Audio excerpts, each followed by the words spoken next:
The revolution is here. We are the change. And that is a quote from Culture.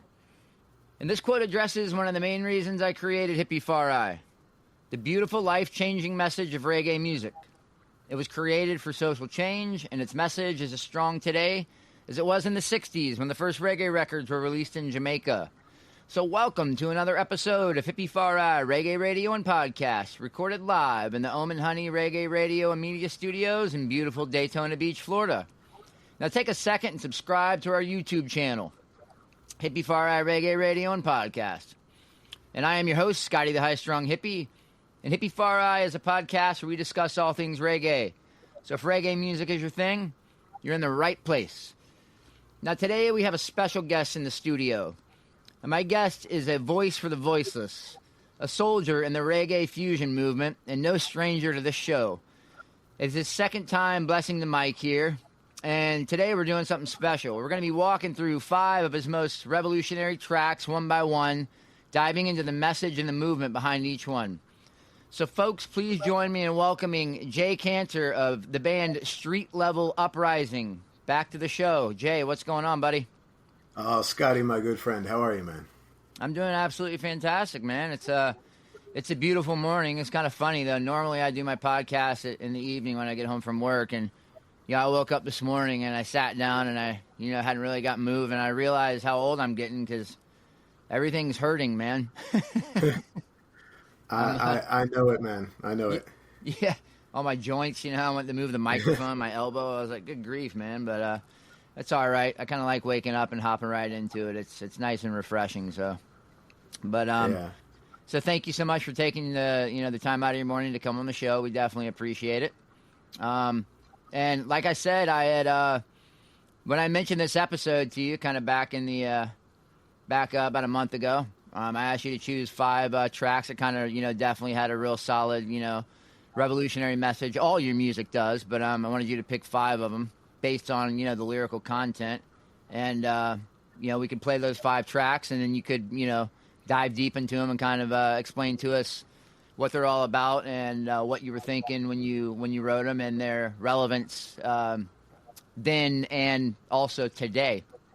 So you picked 5 awesome tracks. And they're in no particular order, but I kind of picked the order how I thought it was pretty cool. And we have your 5th one that's unreleased, which is kind of a treat for everybody. So we're going to say that one for last. But we're going to go ahead and start with A Prayer from Nowhere. Now, the title alone kind of feels like a plea that transcends borders and dogma. What inspired this track, A Prayer from Anywhere? Well, it actually started before. I had written a short story that took place during the Bosnian War. Okay. In the 1990s, and I wrote this short story, and it was called a prayer in Srebrenica or a prayer from I can't remember it. So I had that title that I had for the short story, and then I just got the idea like things that we forget about when there's conflicts, when there's people suffering, is that these things can and do happen anywhere. Sure. And so. A little war in the Balkans isn't just their problem, it's the whole world's problem because this can happen anywhere. And we like to compartmentalize these things like Ukraine and say, well, it's over there, it's their problem. Well, no. It's a problem for humanity, and it's a problem that could happen right in our own backyard if we're not careful. Right. And so it's important for us to stay on top of this and try to make sure things like that don't happen anywhere. Amen. Right on. I love that. And that's so true, man. A lot of people will, well, it doesn't directly affect me, so it's not my problem. But, it's kind of like the butterfly effect. Everything, in a certain sense, directly affects you. And it is, our, I would say, almost responsibility to kind of, take heed to things that are going on elsewhere because it can and will eventually happen in your own backyard, and we need to be paying attention to that kind of stuff. So thank you for that explanation, man. Definitely appreciate it. We're going to go ahead and play that track. This is A Prayer from Anywhere, StreetLevel Uprising.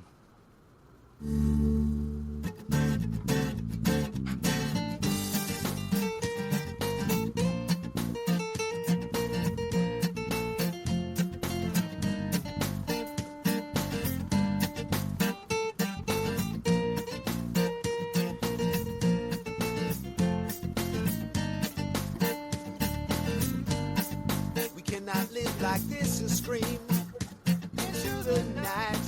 No one to hear but God. If my family can't eat, I can't sleep in the feel I've had from the bottle of my Molotov. If there's soldiers and police around us, oh, I promise that the sky won't fall to ground. If we have our brothers and our sisters around us, we'll take this Babylon system down.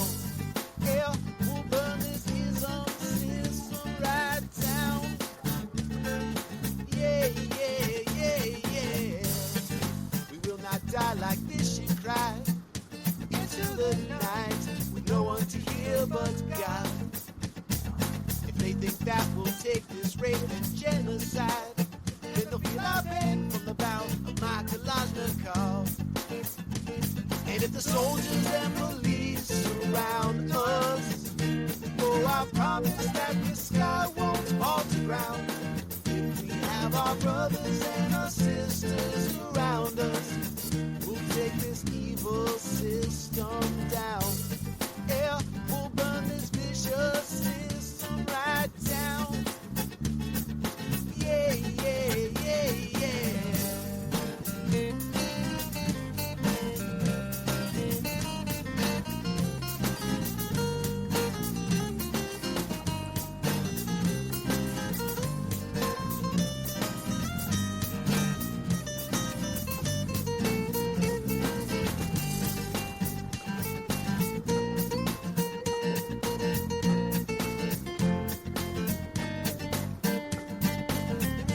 If my family can't eat, I can't sleep.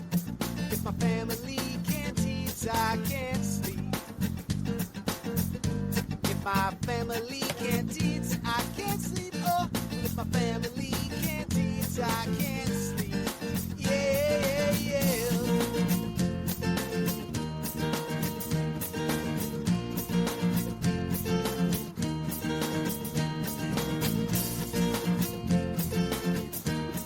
Oh, we'll take this evil system down. Yeah, we'll burn this vicious system right down. Yeah, yeah, yeah, yeah. Nice. I like that, man. That's a prayer from anywhere. Street level uprising. And, you know, like you said, when we have our brothers and sisters around us, we'll burn this Babylon system down. You know, and that is so true. You know, the quote for my podcast that I say at the end of every podcast is strengthen unity, build your community, and damn it, man. You know, that's why reggae music was started. And that is, I love that. That's it right there, man. You know, you said it all just in that verse right there. Yeah, yeah, man. I tend to embrace the more conscious, the more militant end of reggae, and Yes. a lot of what we do, our music is strictly conscious. So Yes. all of our songs are conscious, and it's not that I don't enjoy other songs. I can get down on love songs and party songs like anyone. I enjoy that stuff too. But for me, the decision I made as an artist when I started StreetLevel was I wanted it to be strictly conscious, and we have tunes that are militant like that one, and we have tunes that are more about humanity coming together, celebration of life, things like that. Right, yes, and I do remember talking to you about, when you started Street Level Uprising, you loving your logo that I'm actually wearing right now on my shirt, and you were like, I want people, whenever they see the band's logo, to know exactly what we're about so they don't get confused and go over and start listening to something that, they might not like. So when they see the name and they see the logo, they pretty much know what's going on already. Yeah, And, yeah. I love that, man. And I think it's great that all of your songs are conscious, that you don't mix in the party songs. I mean, you have a message and you don't want anything to dilute that message. And I really do love that a lot. That's one of the reasons why I wanted to do this particular format, because I think it's important for people to hear that message. I really do. So thank you so much for that, man. Yeah, Now, I appreciate that, man. Of course, brother. Yeah, and I love this shirt, dude. Thank you so much for sending this shirt to me. Like I said, it's still my my favorite logo in reggae music, 100%. For the people that can't see it, it's a like a skeleton fist in the Rasta colors, the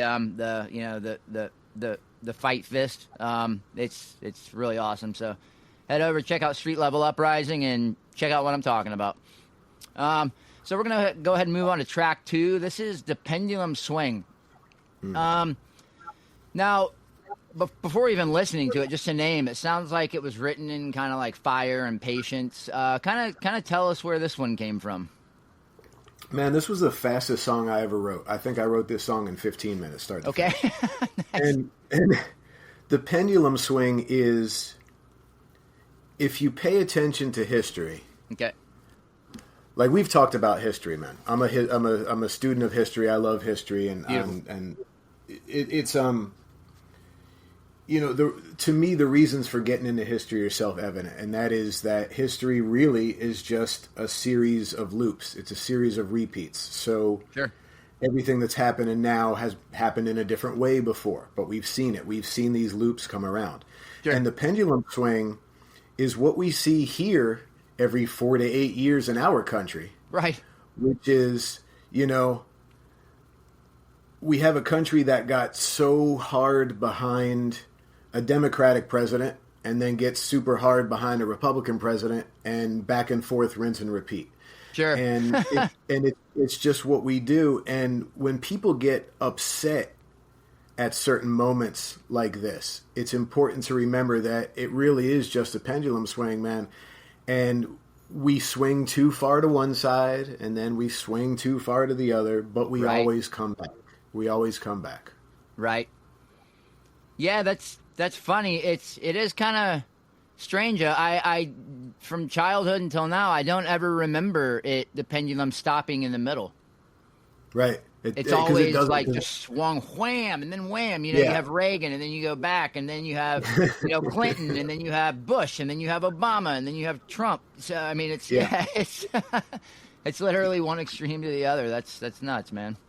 Yeah, and it does it not just with the presidents, but with everything that we do in this country. We tend to go hard, and then we realize a correction needs to be made, and we overcorrect, and then we overcorrect again.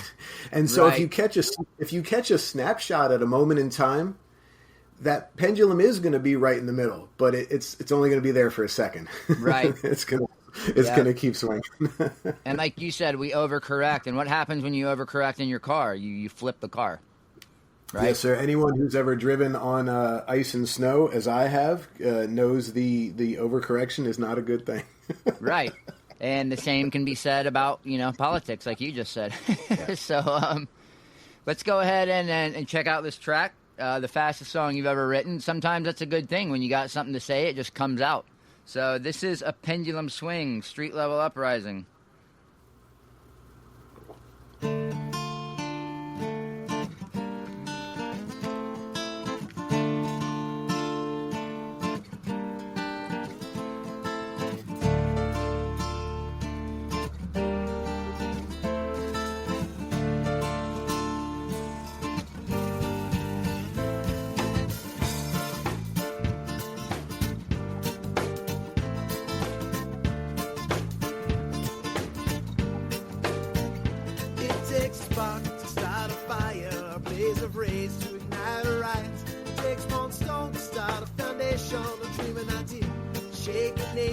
Yes, we the victim of our greedy neighbor. Hands and backs for our votes, finance, money, and labor. Whoa, votes, finance, money, and labor. So spin the thing around, and when we come up, the kick is through the ground. Oh, but next time maybe we'll stay down. But still we rise up. We will always rise up. Set it in motion to tumble down. Pendulum swing brings it all back around again and again. Yeah, we will rise up. Ali never stayed on the nights, even when they made them give him his title back. Took away his means, but not his will to fight. Said to shut down the system, and he spoke up for rights. It only takes one to stand against iniquity. With a small axe to topple the heaviest tree. Oh, small axe to topple. drop it down, and when we come up, they kick us to the ground.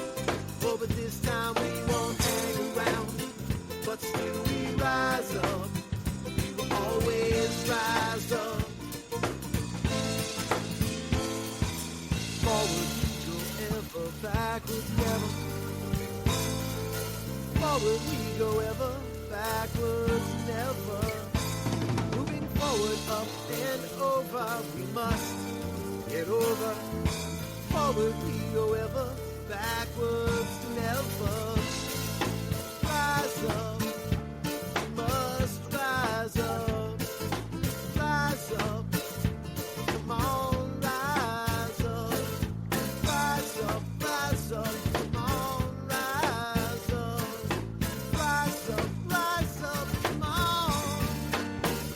And we'll burn it down when we come up and kick us to the ground. Oh, but this time maybe we'll stay down. But still we rise up. We will always rise up. Yeah. Set it in motion to tumble down. Pendulum swing brings it all back around. Again and again. Yeah, we will rise up.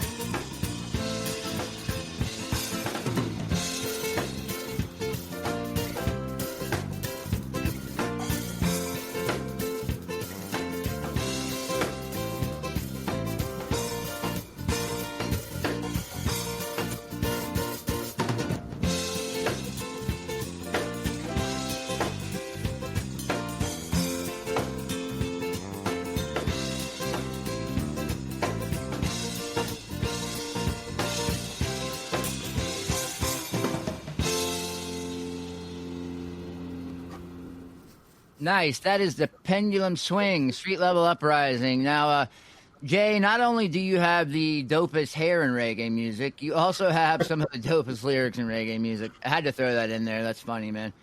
For anybody who's never seen you before, this guy has got some massive, massive long dreadlocks. Very impressive. But your lyrics, they hit so hard. But the cool thing about it, the really, really awesome thing about Street Level Uprising is the music is like that was like a happy song. The way the transitions were, it was very like inviting, like, you know, you could bounce up and down and listen to it. And I like that because I think that it kind of makes it welcoming for people to accept and absorb the message. You know what I mean? It's like inviting music to listen. And I like that. You know what I mean? It's not, we have a heavy message and the music's got to be, heavy. No, it's like it's bright music with a heavy message. And that's a really cool combo that not many people do. You know what I mean? I love that. Yeah, thanks, man. I don't know that I set out to do it, but I kind of like the subversive element of it, of like, I want the music to be welcoming, man. I'm not trying to alienate anyone. And if someone's not into conscious lyrics, and I have a friend of mine who says, who said straight up, if I want the news, I'll watch the news. You know what I mean? Like, yeah. Because he doesn't want his entertainment to go to those places, and I completely understand with that. But at least there's something in the music for folks who might not want that, and it's something they can still enjoy. Yes. And if it unlocks something new for them, like that's even better. Yep. At the beginning of the song, or kind of in the chorus area, you say it only takes a spark to start a fire, and just kind of one, rock thrown or whatever to start a riot. What are your do you have any thoughts on what's going on right now? Kind of the reaction, to some of the policies that are in place. Do you think the reaction could be a little bit more tame, or do you understand where the people are coming from? Do you have any thoughts? Yeah. I have all those thoughts, man. My number one thought all the time is I don't want anyone to get hurt. Yes, that's amen. Like number one. Amen. What we need to do, we can do it without people getting hurt. You're exactly right. So that's always number one. We can do, there's people who believe that violent revolution is the only way, and Right. it's not. Multiple right. revolutions around the world has proven that that's not true. And in fact, not only is it not true, but the nonviolent revolutions tend to produce longer lasting effects Certainly. than the violent ones. And I know in this country we have a history of, violent revolution taking it away from the British, but a lot of people don't realize the other factors that were going on at the time in this country too. That it's not all so black and white as a lot of times history books will paint it. So anyway, so first and foremost, I don't want anyone to get hurt. And we have a government right now that's just itching to throw people in jail, itching to deport people, itching to hurt people. There is an anti-empathy movement going on in Washington right now. Okay. And so it's a movement that doesn't care if people get hurt. They want to prove their point. They want to do what they want to do. And unfortunately for anyone protesting, it means you have to be extra careful. Right. Because these are more dangerous times than usual. I've been tons of protests in my time. You always have to be careful, but they're especially dangerous times right now. Yes. So I don't want people to get hurt. But at the same time, I understand when you have the type of anger and, people feel a lot of righteous anger right now. Yes. That unfortunately can explode into violence fairly easily. Yes, it can. So I think it's a really fine line that you walk, especially with the youth, because, once you get up around my age, you're not as inclined to do some of the things that, I was 20 years ago. Yeah, like getting a mosh pit, for example. Yeah, mosh pits and all kinds of things. Yes. I wish the youth wisdom while they're out there doing what they're doing. Amen. To keep themselves safe. And it's important to remember that if you have the numbers, and this is a movement that has numbers, you can overcome without violence and without getting yourself hurt. And I just hope everyone out there takes that to heart. Yes, absolutely. And I do agree. I was in a lot of protests. I was in a lot of groups. I joined Greenpeace when I was 9. But I was in a group called Refuse and Resist. It was a front group for the Revolutionary Communist Party when I was about 17, 18 years old. And it was all about 100% nonviolent protests. We protested the School of Americas, the war in Iraq. But, it was how to bring action to the streets and do it in a nonviolent way. But I'll kind of, say this and then we'll go on to the next song. I think a lot of religion kind of plays into it, with the violence aspect. Because if you think about it, here in the West, the main religion is Christianity, and nothing against Christianity, but the main focus is, Christ, and he was butchered on a cross, which is a very, very, very violent thing, So a lot of people, they subscribe to that, and they know that their Lord and Savior, went through this violent, bloodbath. And I think, a lot of that kind of rolls downhill, when it starts, your life is religion, or, your life is, spirituality, and that's kind of your, your direction. It's like it's all has to do with violence. I subscribe to the Eastern peaceful spirituality philosophies, but, and then, if you don't do right, you end up in, a hell, which is also violent. You know what I mean? So from our government over here in the West to the biggest religions over here in the West, everything is surrounded by violence, unfortunately, and then we wonder why the youth respond violently. But I do agree with you 100%. Revolutions do not have to be armed. They do not have to be violent. They can be very peaceful. And like you said, the ones that are peaceful do stick more, I think, because people listen more if it's peaceful. If somebody approaches you and they're screaming and yelling, what's the first thing you do? You shut them out. You don't listen to someone who's yelling at you and screaming. But if they come to you in a peaceful, calm manner, you tend to listen to them more because you don't feel like you're attacked. When you're attacked, then you attack. And then all bets are off, I think. All learning goes aside, and then it's just fight or flight mode. You know what I mean? I think so. But Yeah. I definitely agree with you 100%. I pray for the youth, and I do hope that a true revolution of thinking sweeps through and, love takes over. I think it was our last podcast, or maybe when we were talking on the phone or something like that. You said the most powerful message in the world is one love. What Bob Marley brought forth. You were like, there's no two words in the world that are that strong. And if you literally dissect what that means, that could change the entire world. And I believe you're exactly right with that. So thank you so much, man. Now, this next track, what a great segue. The next track that we're going to play is Morning in America, but it's spelled AmerikKKA. And I know your experience with, I think when you moved to Florida, they were still having Klan rallies in your area, if I'm correct. Is that right? Yeah, that is accurate, man. 1987. That's fucking and there were still crazy, Klan man. rallies down the street behind the house, yeah. In our lifetime, still. What was the title track of this song? Did that have something to do with Reagan's old slogan by any chance? It kind of did. It kind of had a part of it. The title just sort of came together. And I don't remember if the title came from that or if I just had the title and then it dawned on me that was a Reagan thing. But either way, it all works, so it's okay.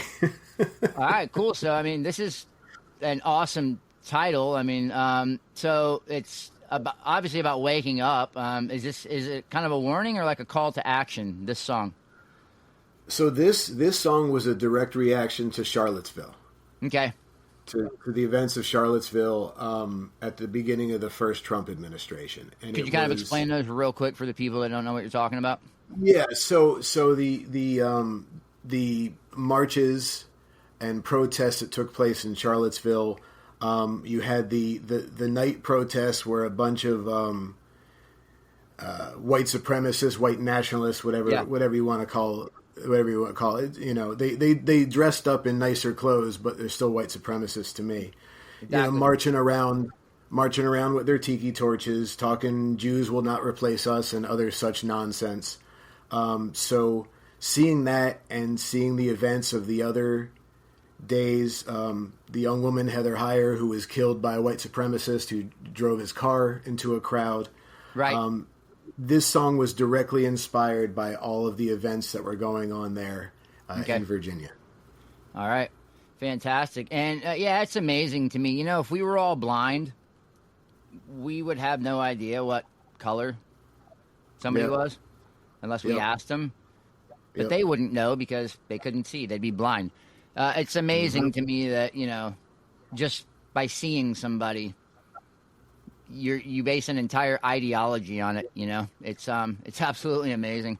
But I can't wait for the people to hear this song. This is Morning in America, StreetLevel Uprising.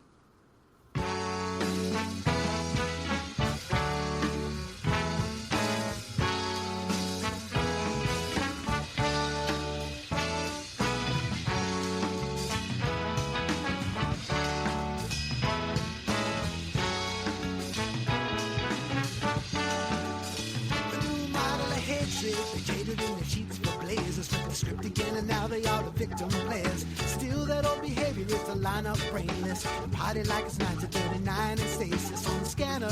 You line up against the banner. Equality feels like oppression to oppressors. If it wasn't for the omnipresent cell phone cameras, they party like it's 9 to 59 in Bama. When they have the chance, they still grip the noose, and I won't wait for them to shake it loose. If you're just waking up, good morning. We're amid the sins you said we've given up. Those long pale faces are coming with torches, screaming welcome to America. Founded in genocide and built on slavery, birthright to equate violence and bravery. No license required for a vile lifestyle. Every feeble reason for a private stock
not your fools. Will never trust in your gun. You won't shoot up a homes, you won't shoot up a churches, you won't shoot up a schools. Y'all shoot up a fun. I am not alone. We are not the judges. We are not your fools. We'll never trust in your gun.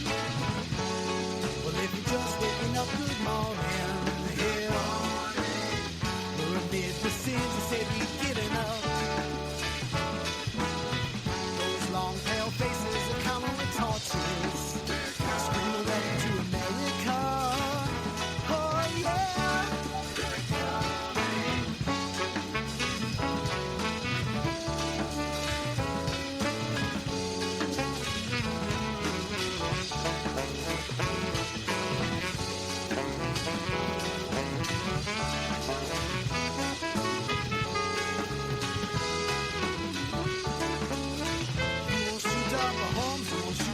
Churches, you won't shoot up a schools, you won't shoot up a fun. I am not alone, we are not the judges, we are not your fools, we'll never trust in your gun. I am not alone, I am not alone, I am not alone, I am not alone, I am not alone, I am not alone, I am not alone, I am not alone.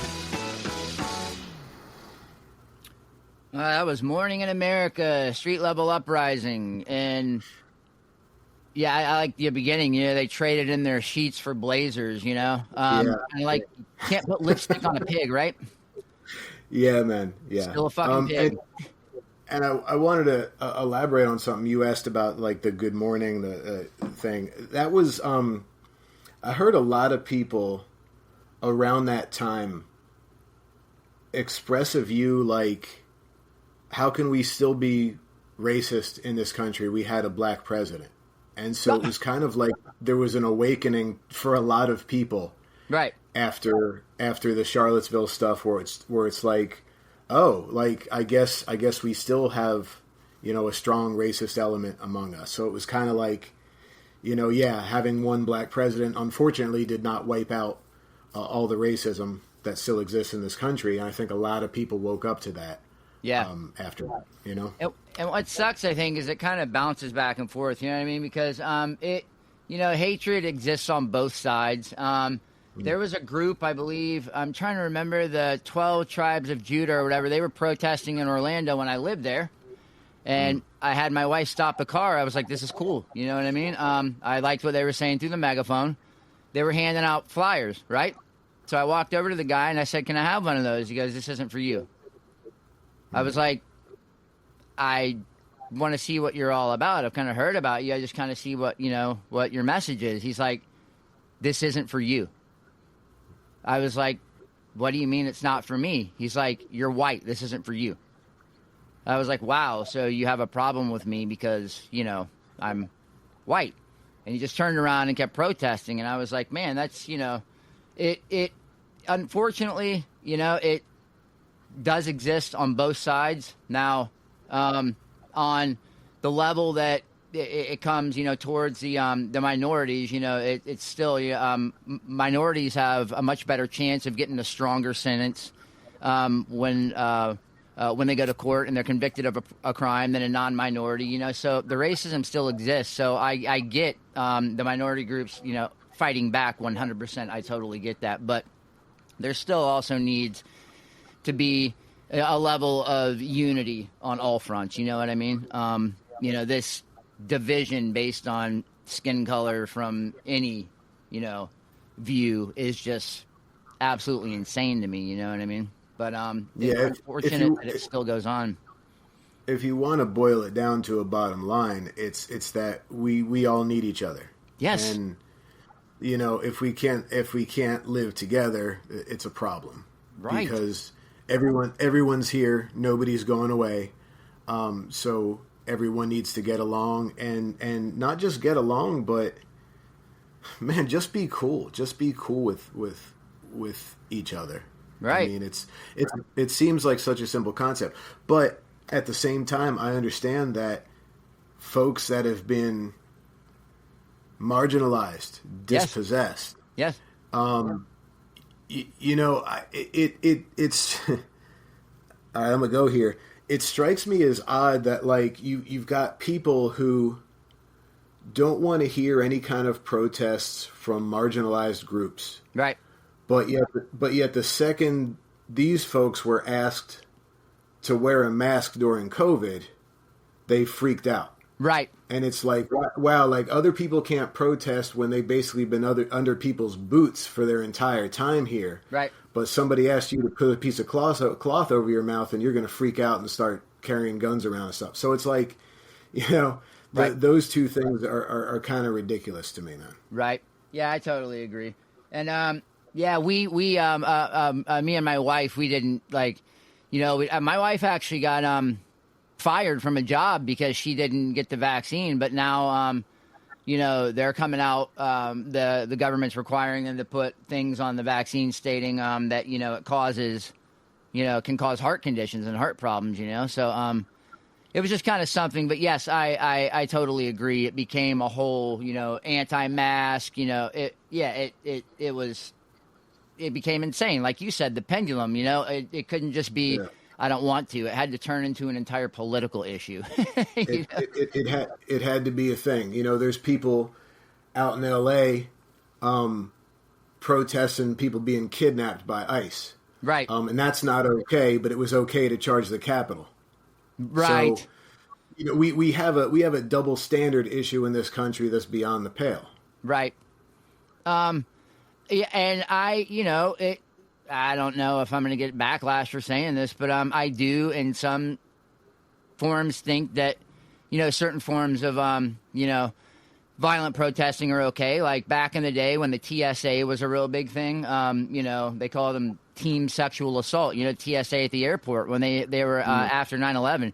There were allegations of them, and it actually happened, when they were searching kids, you know what I mean? Like frisking and touching kids, patting down, like, in inappropriate ways, If I was one of the parents, I'd have been out in the parking lot flipping a cop car over to prove a point, I don't care, no excuse putting your hands all over children, you know what I mean? It's insane. So I do understand that there's some aspects why, when people have to get, take it beyond, a peaceful point, but it's just kind of sad to see it get to that level and that point sometimes. But with everything that's going on with ICE, it's just a lot of it's absurd. It's insane. I was a restaurant manager and I had a lot of Haitians. I lived in Orlando and I had a lot of Haitian employees. And the last Trump administration,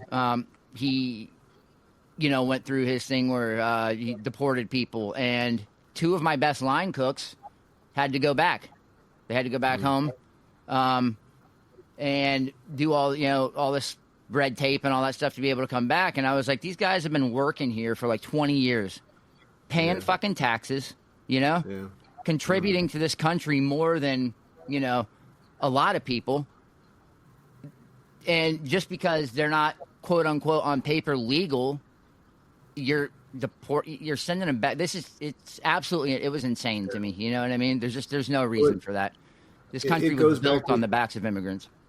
Oh yeah, and unless you're Native American, which right. 99.9% of us are not, right. Unless you're Native American, we all had to get here at some point. And yes. I understand the arguments about legal immigration versus illegal immigration. Me too. What I don't understand is a lack of due process. Amen. I don't understand people who are here legally who have been deported. I don't understand those things.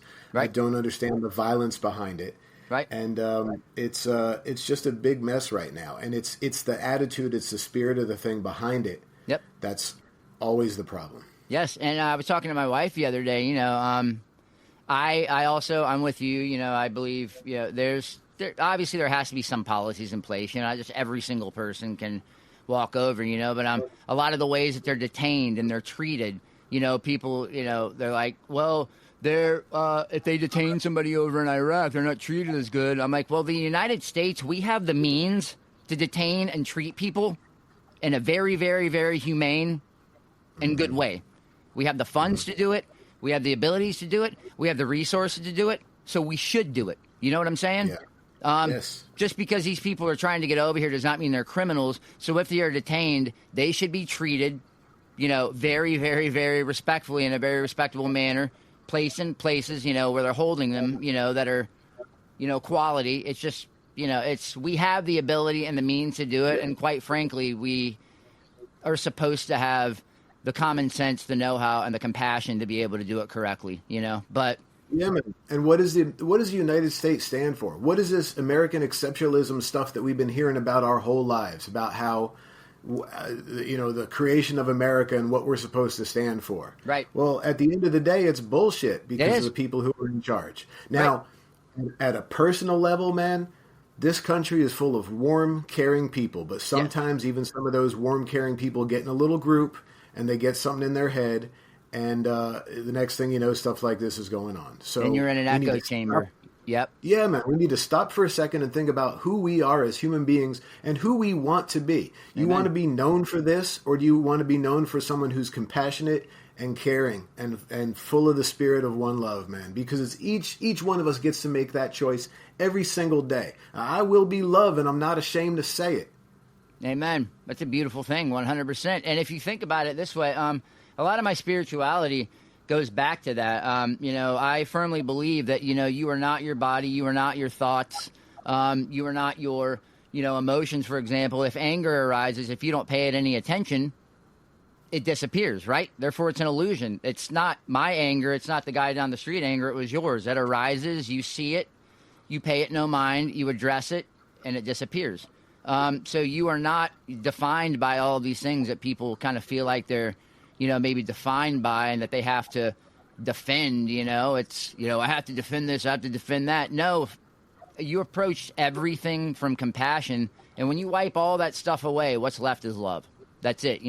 At our core, human beings, pure consciousness is love at its purest form, because there's no ego there to get in the way. It's just compassion. But, to me, it's not learning how to be compassionate and love. It's unlearning everything we've been taught to get back to the core that we were born with, which is love and compassion. You know what I mean? Yeah, that's interesting, man. I like that. Right. We've been taught, over here, America, the American dream, we're the most free in the world. I had a quote on one of my shows a couple weeks ago. Fascism is in its most advanced form in the United States. We're just too blind to see it. And it truly is, because we're taught division, we're taught it's all about you. Capitalism creates division. The two-party political system creates division. Isn't it amazing that it's always 50-50?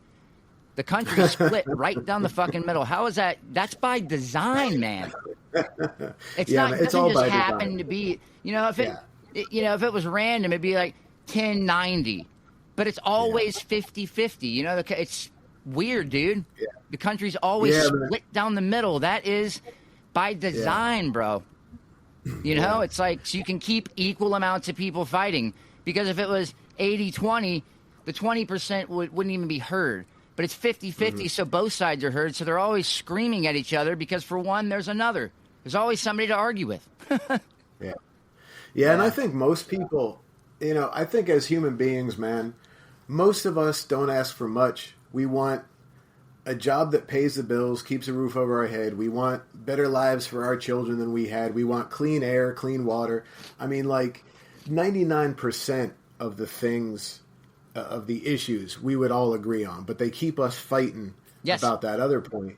And, some people have said, like, oh, StreetLevel, it's a political band. Man, I don't like that. I don't like political. Definitely not a political band. You don't mention politics in your music at all. No, man, and you will never see me post online, social media about this politician, that politician. I don't like any politicians, and I've been pretty clear about that. I don't like them.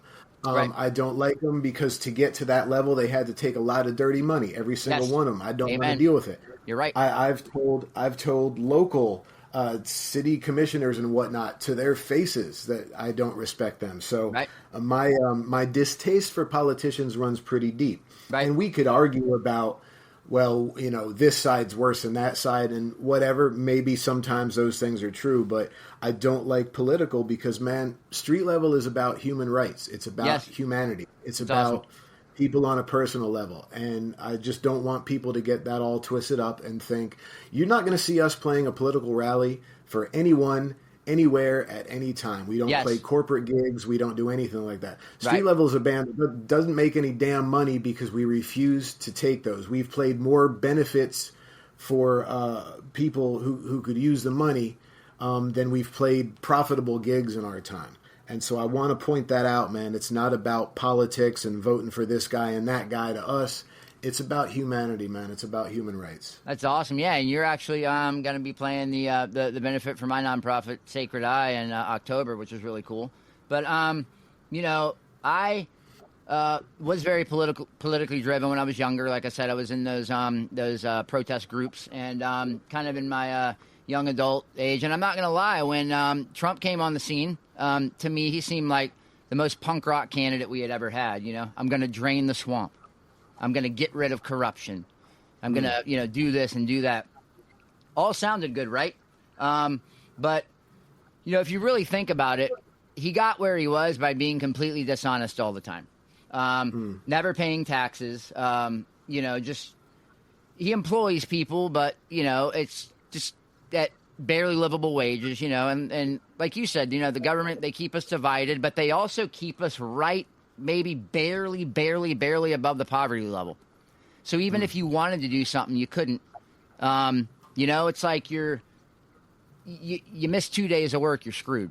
You know what I mean? It's like you're right above the poverty level. Both parties in a home, if it's a husband and wife, or a husband and husband, wife and wife, or whatever, have to work now to pay the bills. It's they keep you so busy with having to work and so inundated with everything that's going on, creating the division, keeping you so busy where even if you wanted to, to fight back and stand up, you have to make a conscious decision to realize that, enough is enough and I'm tired of what's going on. Because other than that, it's, like I said, it's done on purpose. It's all by design, to keep your focus away from what's really going on. It's absolutely amazing. But, yes, completely walked away from the politics, the more, like I said, still politically driven, kind of, but I hate both sides. I do not like the politicians. Like I said, they all say beautiful stuff. Trump was, I'm going to do this, I'm going to do that. And I was like, he's going to drain the swamp, he's going to get rid of corruption. But if you literally think about it, he is himself complete corruption. On every level, but they all are. Yeah, man. So Bill, my esteemed brother-in-law, bass player in StreetLevel Uprising, he said, so Trump wants to drain the swamp. People don't realize Trump is the swamp. Yes, and that's what it comes down to, is the billionaire class that made their money on the backs of other people. Yes, these are the swamp. These are the people that make people suffer every day. Like you said, how many people do I know that are only working one job? Right. To pay their bills. None. One income in the house and everything's taken care of. Not very many these days, man. We're all in debt. So this is the swamp that these folks have created. Yes. So while I agree in principle that I would love to see an outsider come in and turn the system on its head, Trump is not that person, because he's just part of the whole thing. He's in that. Yes, he's part of that, 1% or 10% or whatever. And, speaking of, having one income, my wife and I lived beachside, New Smyrna Beach, and it's awesome house, man. It was, me and her, it was a block from the beach. You could hear the waves crash. Anyway, rent's going up and up and up and up and up. Just getting absolutely insane. So we're like, we're going to buy an RV. You know what I mean? Save money, be smart, right? Buy an RV park right on the river. It's cool. Launch my kayaks. It's fun. The rent to keep your RV is about $1,000 a month now. So even that's what I'm saying, man. So it's impossible. They make it just so you can barely survive. And when you're in fear of not being able to survive, your number one goal is survival mode, correct? Taking care of your family. It's not, fighting the system.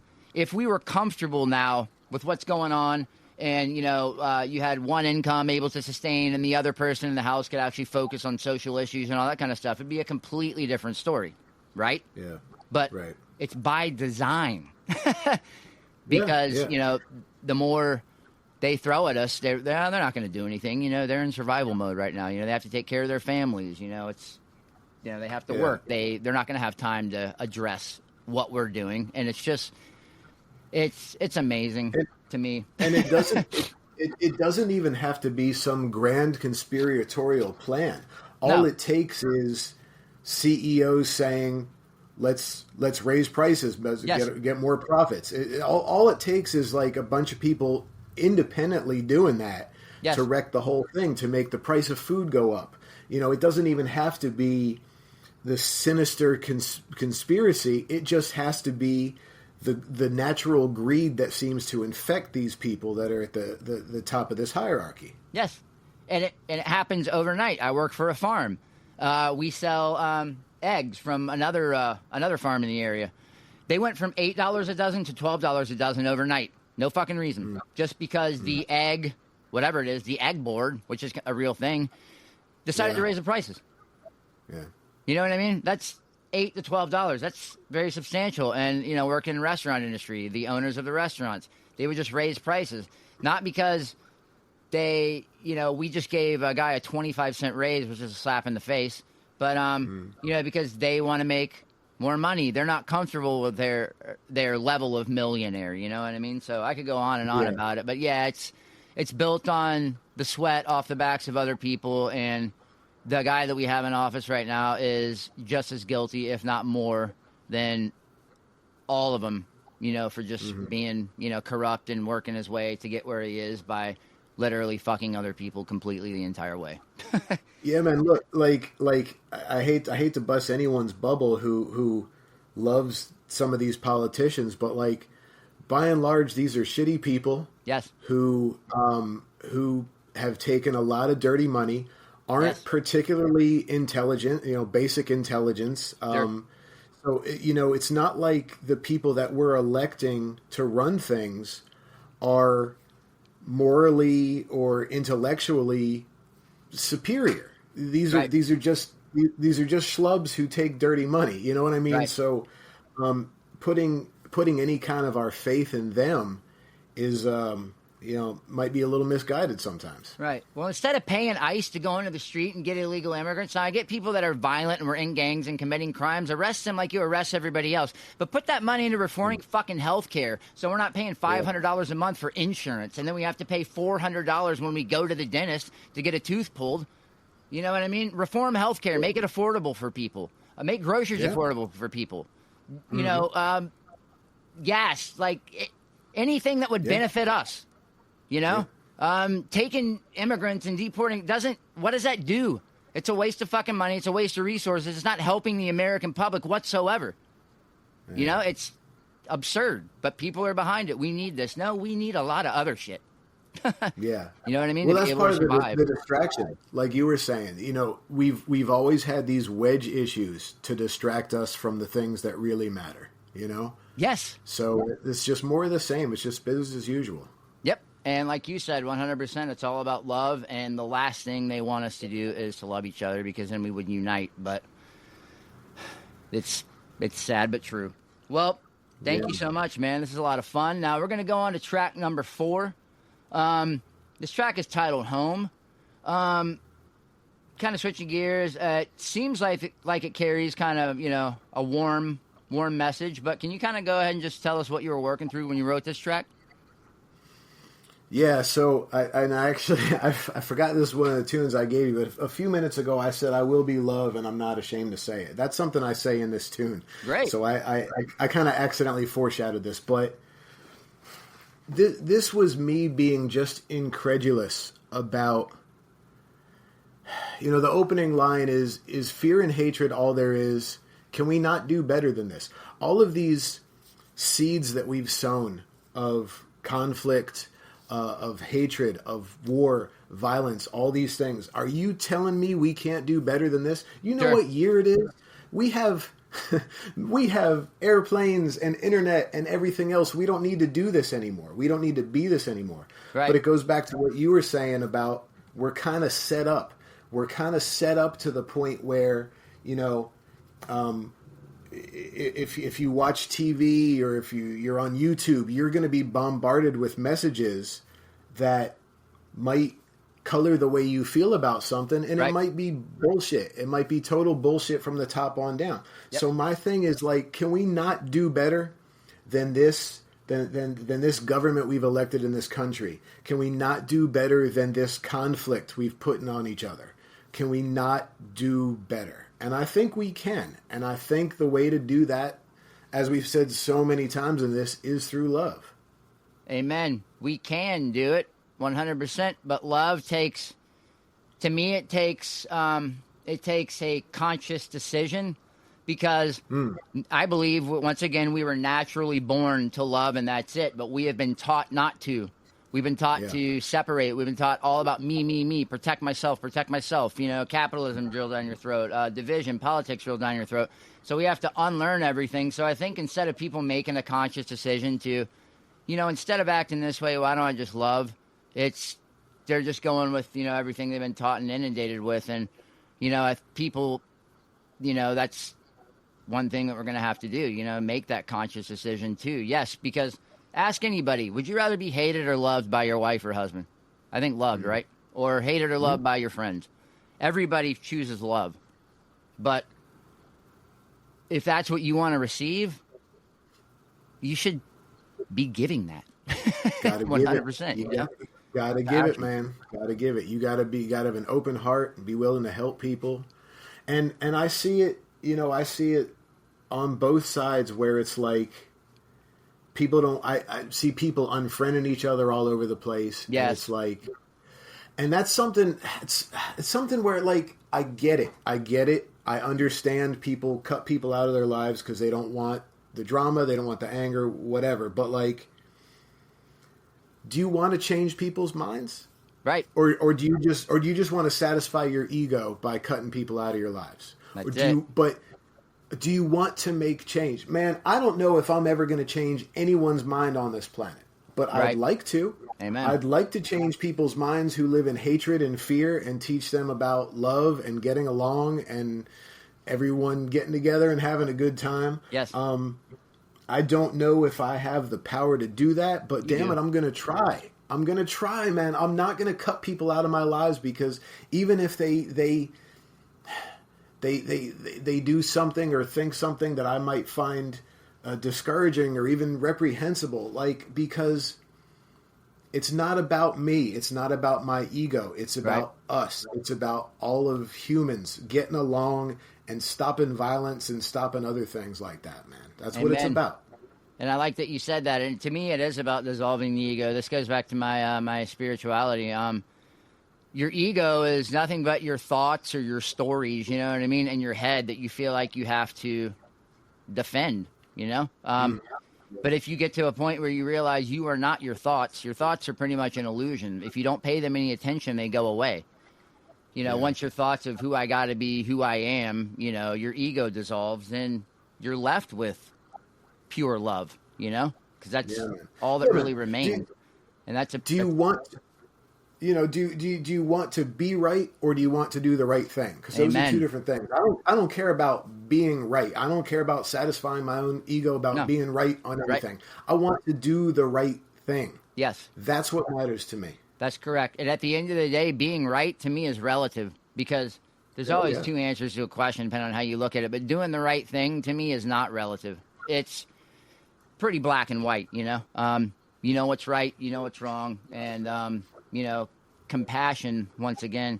And I feel like, and I'm going to hit this track for a second, but I'll go back to what I said before. I feel like a lot of Western religion, it's, you know, it's a lot of just say these words and you're good to go. You know, accept this one, you know, one entity or one, you know, savior as God, and you're good to go. It's about, you know, what you say, not what you do. It's not really based on works. And you know, once again, I feel like, you know, a lot of people over here in the West are very religious, and a lot of them, you know, well, I'm good because, you know, I said my prayer and I'm good to go. Now I can do whatever I want to do, you know, but it is, no, it's totally what you do and how you treat people. You know what I mean? That. I was hoping the whole "what would Jesus do" thing would spark a little mini revolution in Christianity. It didn't, but I was hoping, because if you read about Jesus's works and teachings, Amen. then I don't understand how you can live your life like that. I don't either. If you're really, if he's your Lord and Savior and you're trying to live Christ-like, read that book, and it will tell you everything about how to conduct yourself as a human being. Yes. What's the number one commandment? Love thy neighbor as thyself. That's the number one. Mm-hmm. Jesus says that. Love your neighbor. Love your neighbor. Straight up. Yep. He doesn't say love your neighbor if he's this color or if they're not gay or if they are. Love your neighbor. That's it. The kingdom of God is within you. Love your neighbor. Yeah. Straight up. And that right there says it all. And how many times does it say, and that judgment is not for us. Right. It's not our place to judge.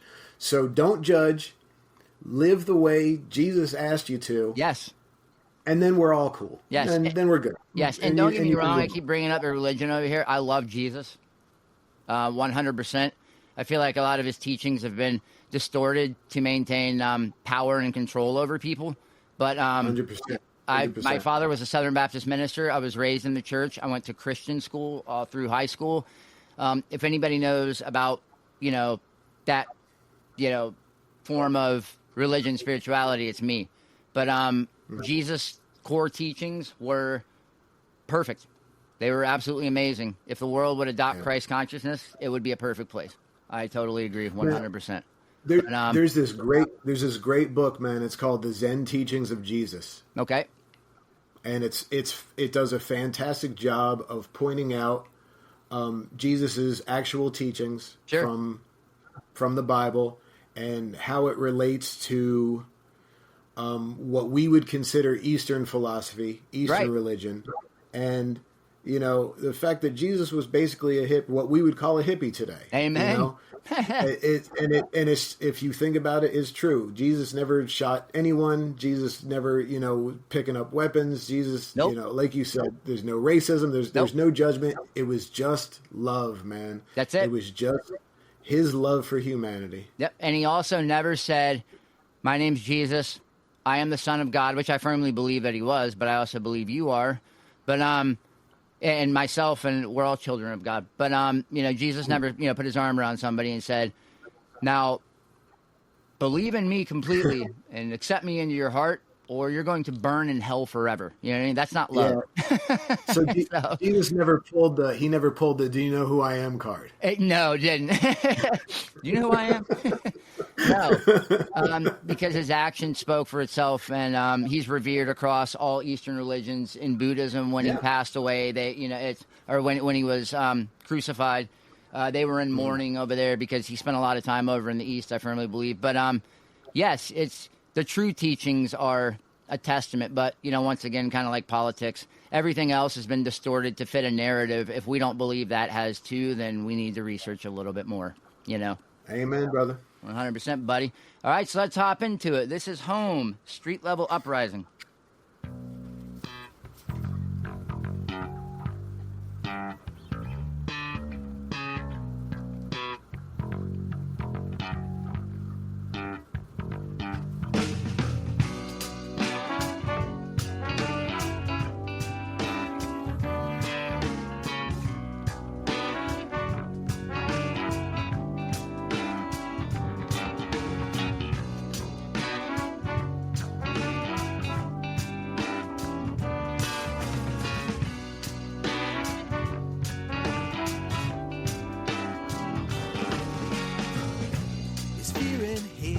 All there is.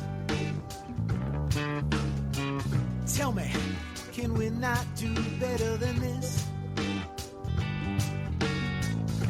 Shaken by the way that you treat your sisters and your brothers, that I don't want to think about it means nothing.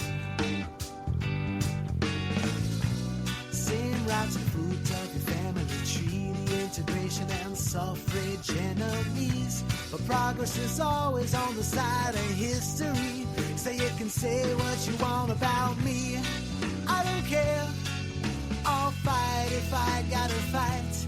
You be you, and I'll be I.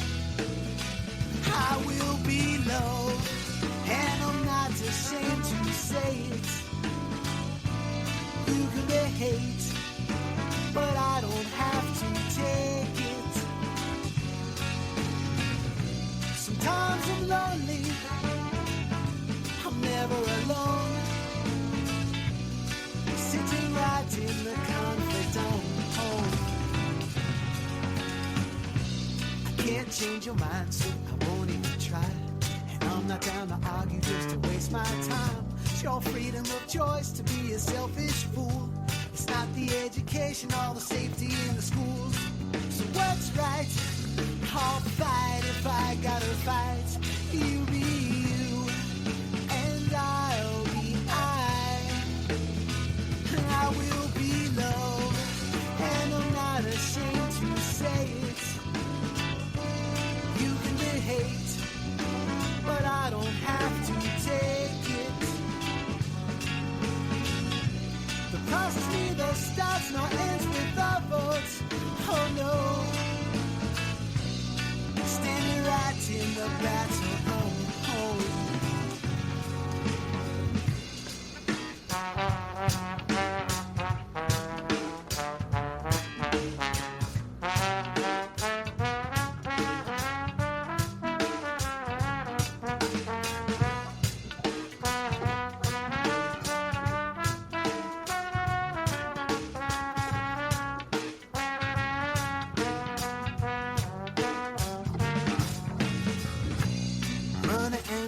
Don't impress around here.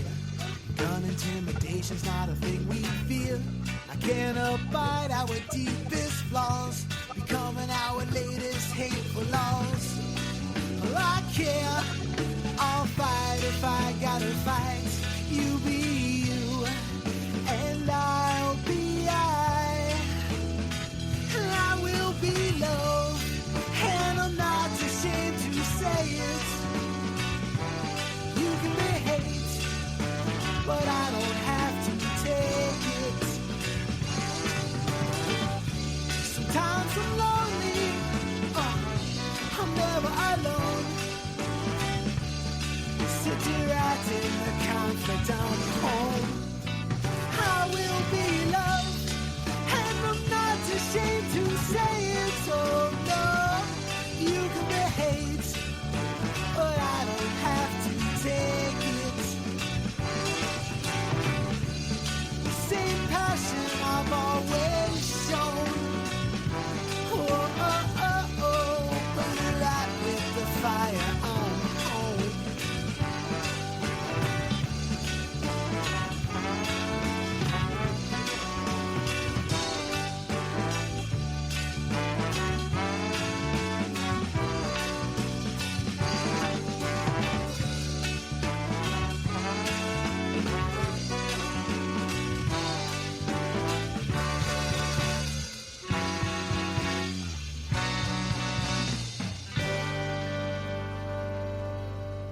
Nice. That's home, street level uprising. I love that. I will be love, and I'm not afraid to say it. You can be hate, and I don't have to take it. And I think that's great because, in my opinion, that is something that goes full circle.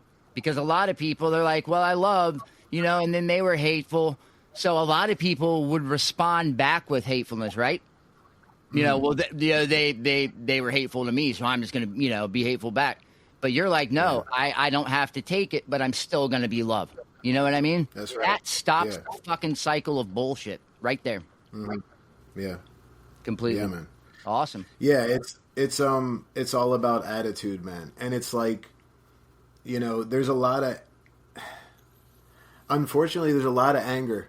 And yes. I'm not above that, man. I'm an angry person. And my kind of my philosophy is, well, I got a right to be. Yes, you do. Because you see the stuff that's going on. You see people perpetrating violence of all sorts against other people. Yes. And it makes me angry. It should make you angry. Yes. If it doesn't make you angry, I'd question why that doesn't make you angry. Right. It doesn't mean that you have to act out of anger. That's right. But it does mean that you're making the proper assessment of the situation. It should piss you off. It doesn't mean you should react violently, but it means that you should take the situation seriously, and it should get to that part of your soul that realizes that we're all from the same fabric, we're all of one blood, and damn it, I'm not going to abide people being steamrolled. I'm not going to abide people on the end of violence, on the end of oppression. Right. I'm not all right with that. I completely agree with you, man. And, you know, like I said, a lot of my spiritual views, you know, it's anger, for example. You know, you are not your emotions. You are not your anger. But, you know, you see anger arise. You don't dismiss it. You know, you observe it, you know, silently observe it, you know. What are you going to do with it? Are you going to act on it in a negative way or act on it in a positive way? Anger is good, you know, to be there. It means there's something going on that you don't like. But you have that decision to realize that you are not that anger. You can step back, observe, and choose what you want to do with it, you know? I can use it in a positive way or I can use it in a negative way. And I think a lot of people, they don't observe and think. They just immediately snap, you know, use it in the negative way. But like I said earlier, I think love takes that conscious decision because we've been literally conditioned to not love. We really have. Yeah. So, division is something that we see every day. It's what we're taught, you know, every day. Yes. To divide, you know? Yep. And we also, I'm not getting political here, all weird or anything, but, you know, at the end of the day, the Native Americans used to say, you know, whenever an animal is killed, that, you know, feeling or, you know, goes into their, the hormones goes into the meat, you know, so that's why they would try to kill, you know, animals in a very, like a humane way, you know, very quick, you know. You know, a lot of these slaughterhouses do not. So, you know, violence starts from our 3 meals a day. You know, we're eating something that was killed.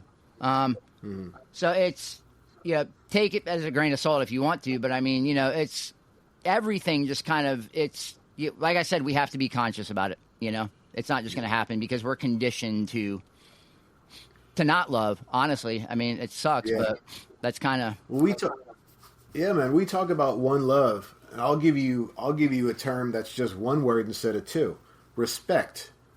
If you respect human beings, if you respect all living creatures, and you live your life a certain way, you can live in harmony with those things and still be the person you are and do the things that you do. Absolutely. You can still get along just fine. Yes. But have that respect. Yep. I completely agree. And a lot of people are like, well, you have to earn my respect. That's not me personally. I respect everybody and everything first. Yeah. Now, you don't have to earn my respect. You already have it. You can lose it, you know, if you know, do something stupid, but you know, I mean, I wouldn't even say that. You know, I could still respect you as just somebody who might have done something stupid. But, you know, I mean, you know, there's things that people could do where you would, you know, lose complete respect for them. But, you know, I have respect for everybody. And, you know, I think if people did, you know, it's, you know, saying you have to earn my respect. Well, what do I have to do to earn your respect? How far do I have to go? You know, you're placing limitations on everybody, you know, like you're better than them. You got to earn it. Well, it should already be there. Yeah, man. And first of all, when someone says that, they're telling you that they think they're superior to you and to everyone. But you have to earn my... Who the fuck are you? I don't have to earn shit. Yeah, exactly. I don't have to earn shit. Look, to me, there's different levels of respect. I respect some people more than I respect others. But there should be a basic respect for humanity, for human beings, for life, for nature, for whatever, for life. Thank you. Yep. Just basic, you know, and then you can decide which ones you want to respect more than others. I do. Yeah, right. But, you know, there's not. I mean, you know, from flicking cigarette butts out the window, you know what I mean? That's a blatant disrespect for nature, you know. And if you're doing that, then, you know, and I'm not ripping on anybody who flips cigarette butts out the window. I'm just saying, you know, people do it not thinking about it. Once again, it's got to be conscious. You know, you have to think about, what am I doing? Is this really smart? You know, because we've been conditioned to not, you know, really care. And I think a lot of that is because a lot of us live in fear because, you know, the system that we live under keeps us in fear of, you know, am I going to be able to afford to pay my bills? You know, all this kind of stuff. What's going to happen tomorrow? You know, my fear is not an illegal immigrant, you know? So my fear is, how much more expensive is healthcare going to be? You know, I mean, we get it through my wife's job, but it's what, $1,000 a month, and then you go to the dentist, and that's my fear is, are we going to be able to afford to pay rent next month because everything is going through the roof? Like that's, and I think that's a lot of people's fear. But yeah, and there's nothing but fear right now on all sides of this thing. It's exactly everyone's afraid of something. Yes, and big fears all around, and yeah, man, whether it's food prices, healthcare, there's plenty for us to be afraid of. And anger comes from what? Yeah, fear. Yeah. It comes from that fear. It comes from fear. Direct result of fear. So there you go. You keep people scared, you get them angry. Mm-hmm. There you go. I mean, it's amazing. And then they're conditioned to not think about love, to just go on that anger. So it's, like I said, it's all by design. And I want to find the guy who designed it, and out of love, beat the shit out of him. But well, we love a scapegoat, man. We love scapegoats in this country. Sure. So it's it's always oh, you're worried about your life. You got problems in your life. Oh, it's the immigrants. Oh, you got problems with your life. It's it's Jewish people are holding you down. And it's like what like stop with the scapegoating. Yes. Stop with the scapegoating of everyone. Yeah. No one's doing this to you. Right. The people who are telling you other people are doing it to you, they're the ones doing it to us. Exactly. It's this is top down stuff, man. It's not bottom up. This is top down. Exactly right. Yeah, like the immigrants are taking all the jobs from the people. No, they're not taking all the jobs from people. They're just willing to work more. I hate to say it, but they're willing to do whatever it takes. 6 of them live, in a 1-bedroom apartment. Most people who were born here and raised here, that's not what they're used to. But they're also not in, that mode. But like you said, an immigrant's not my problem. That's not anybody's problem. It's everything else. A lot of other things are the problem, and I just wish that those issues would be addressed. Other than things that really don't need to be addressed right now. Yeah, and we got this billionaire worship thing going on, which I never understood, because it was always us against them. It was always us against the fat cats. Now you got people looking up to these folks and kissing their asses in the hope that maybe someday they'll break them off a piece. And newsflash, they're not gonna. Right. The whole purpose of the Trumps and Elons of the world is to keep you from getting up in their stratosphere and having to share what they've got. Yep. So let's cut let's look at where the problems are coming from. Yep. It's top down, not bottom up. Yeah, and this comes from a lot of my my younger day ideology when I was in the the Revolutionary Communist Party. But nobody should be a billionaire. I'm sorry. In America, I don't care. I just don't. Because there are enough people suffering, and people they earn that money. Well, no. If you're a billionaire, you're earning it off the backs and the sweat of people that are underpaid, treated like shit, working their asses off for barely enough to survive, and you're becoming a billionaire off of it. So now you didn't really earn all that money. You learned how to screw other people to get it, But nobody should have that much wealth. It's just when there's things going on in this country where people can barely afford to eat or live, it's just, to me, that's a flawed system. When you can have a fucking a veteran of the Vietnam War sitting on the corner homeless and a billionaire. That's just no, in the same city. I just I don't buy into that. And I'm sure there's a lot of people that would want to smack me for saying that. They earned it. Well, how did they earn it? By complete dishonesty, not paying taxes, by the blood, sweat, and tears of other people. Other people, yeah. Yes, which is slavery. Nothing compared to what the African Americans went through. There's I put enslaving a human being up there with murder, child molestation, and rape. That's probably one the worst thing you could ever do. And on a smaller scale, they're still doing it to people. Economic slavery is still a thing. That's still a thing. Yes, absolutely right. And, like you said, that people should think about that and get angry, but, we should also realize it's happening to everybody. This does not judge based on skin color. They don't care. Right. It's literally the elite against the non-elite. They don't care what color you are. They don't care where you came from. It's them against us. And if we need to realize that, but we are creating divides that don't even need to exist, to keep us divided, so we can't realize that and then actually take action and fight back. But awesome. Well, coming up next, I'm really excited about this. You sent me this track a couple of days ago. This is unreleased.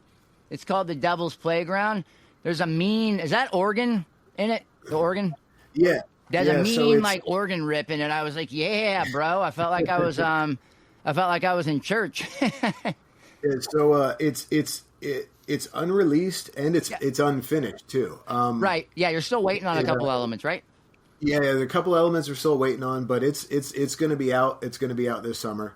And, I like it a lot. It's definitely a burner. Yeah, that's our guy Caesar on organ there. It's pretty hot. Well, it's I wouldn't say dark. The name is dark. The track is not, but it's maybe a little cautionary. What's the message behind this one? So I love that. It's going to be good when you ask somebody and they laugh first. It's like, let me think about this. Let me laugh a little bit so I can think about it. Yeah. Well, the laugh is to kind of pre-diffuse what I know I'm going to say, but there's this element right now of servitude, of disbelief to the things that are going on right now. Sure. And I've seen it in the reggae community too, man. I've got a lot of friends in the reggae community are like, where's all the protest songs from artists? Why is everyone just, acting like nothing's going on? Yeah. To which I say, just wait, because StreetLevel is going to do their thing. Yep. So we're going to be coming out with plenty. Yep. But there's this goes back to what I was saying about the billionaire worship, and it's like the sycophantic behavior, right? The of what's going on right now. That's a great word too. Yeah. Right. Yeah, it's and how we have to be careful of the people that we decide to worship. Sure. And I'll just leave it. I'll leave it right there. Amen. 100%. Yeah, it's sad. And then at the end of the day, if money is, what drives you, or is, your motivational force, once again, it can't be love, because when you're a billionaire, look at who you're screwing over to get there, Trump, for example, bought a ton of properties, in New York City when he was starting out or whatever, real estate, that he made deals with, well, I'm not going to pay the taxes on this because I'm going to create 2,000 jobs, and avoided paying millions of dollars in taxes, That rolls downhill. Somebody's paying those taxes, It's us. We pay more taxes and those people barely pay any, if they pay any. Trump still hadn't released his all of his tax information that Hillary Clinton kept telling him to release, for a reason, because it's completely fraudulent, but we're not doing that, and like you said, the whole billionaire worship thing's absolutely insane, because it's just it's kind of sick how a lot of them got there. But I'm gonna go ahead and play this track. Definitely excited for the people to hear it. Got a chance to jam it out yesterday a lot, and absolutely loved it. So here we go. This is where's it at right here? The Devil's Playground, StreetLevel Uprising.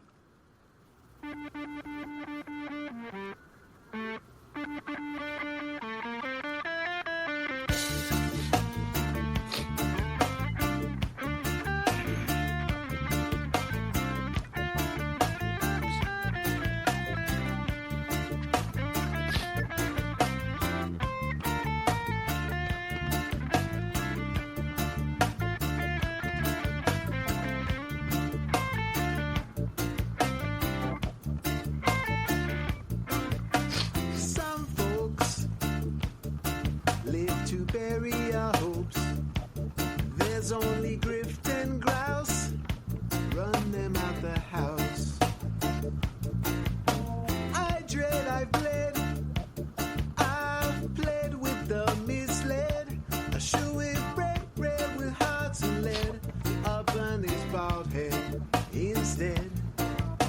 Jah love, Nice. they know nothing of. They bend the knee to the devil's fool.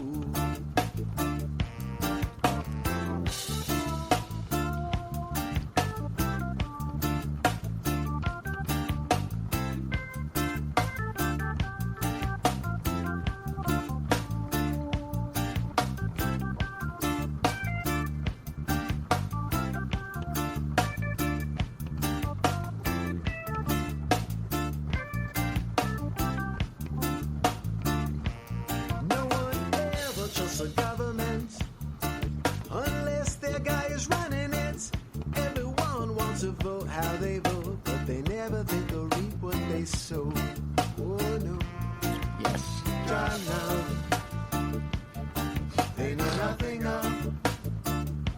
They bend the knee to the devil's fool.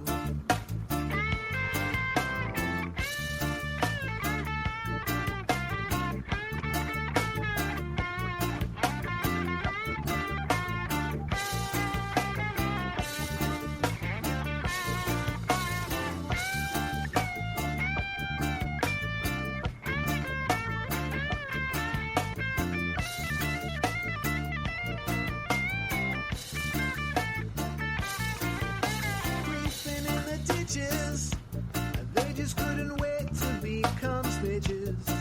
How fast they got their lips on that ass. Yeah. Jah love, they know nothing of.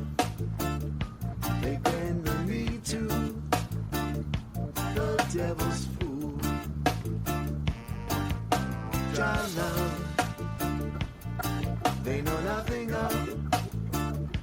They bend the knee to the devil's fool.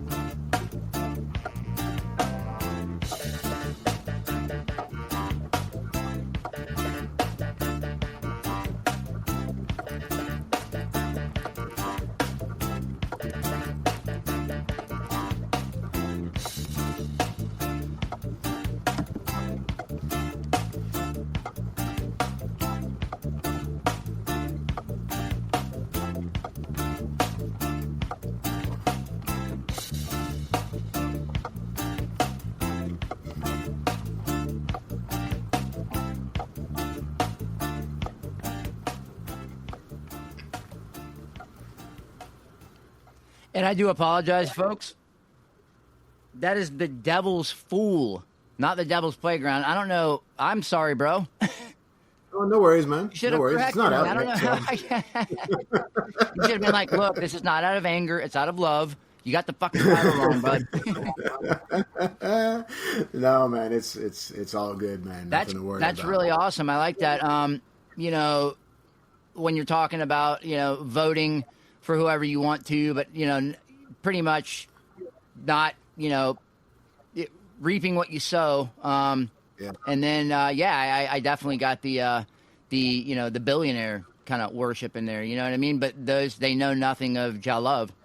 Obviously, the billionaires. Yeah. So, and go ahead. I'm sorry, buddy. Yeah. No, it's cool, man. Yeah, it's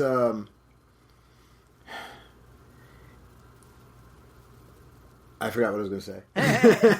Oh, we were talking about the billionaire worship, knowing nothing of Jah love. Sorry, man. So we haven't talked much about it, but for anyone who aren't familiar with me or don't, I've talked about this a few times on social media, but I actually had a stroke about 9 months ago. Yep. So and I'm a very private person, but I chose to talk about this because I want to help it not happen to other people, especially men. We're not big on going to the doctor and things like that. So I do talk about it from time to time. But yeah, one of the symptoms I still have from the stroke is that I will blank out and not remember what I was going to say. Sometimes I have trouble speaking. Right. But yeah, that's what happened there. The hamster fell asleep. Yeah. So I'm a man who doesn't like going to the doctor much. Maybe after this, you could, or when the podcast is uploaded, you can kind of tell me a little bit more. about everything. But to be quite honest with you, I'm so glad it wasn't worse. You would never know. I mean, you have a podcast, a great reggae podcast called Talkin' Reggae. You have a phenomenal band. You sing very well. You play guitar. That track right there, that lead, that sounded like Carlos Santana straight up. It kind of that boo-dee-doo-dee. It was awesome. And that bass line in that track is very driving, man. That's one thing I love about reggae music. But, man. Yeah, same. That was very, very solid driving track. But and also to touch on that, love. I just want to kind of tell people, you have reggae artists out there and musicians that will sing about stuff, but you don't know them, or they'll do something and you're like, well, they're not really practicing what they preach. Folks, let me tell you, Jay, he sings about consciousness. He talks about love. He practices 100% what he preaches. One of the first, like when I very first met him, I think we had talked once or twice. I texted him freaking out. My AC leaked, and it leaked all over my podcast stuff. Fucked my mixer up, my computer up, and I was like, I quit. I verbally vomited all over him. He's probably like, what the fuck is wrong with this guy, man? But I was like, I quit. I'm done. I'm not even going to do the podcast. And he messaged me back. He's like, no, what you're doing is very important. You need to keep doing this. And I was like, wow, I needed to hear that. And so I did. My wife's like, we're going to get you new stuff, and you're going to make it work. So instead of, giving up. So that's what I'm talking about. He practices what he preaches, through our... getting to know each other and everything. He's 100% solid, all about everything that he talks about is exactly what he lives and how he treats people. So if you're listening to the music, just know that the person who's writing it and the person who is speaking it is actually completely living it 100%. So just had to get that out there, man. There's a lot of bullshit going on out there. So, That's really kind of you to say that. Yeah, man. I see it. I see it in this American reggae community, man. I see it all the time, and like,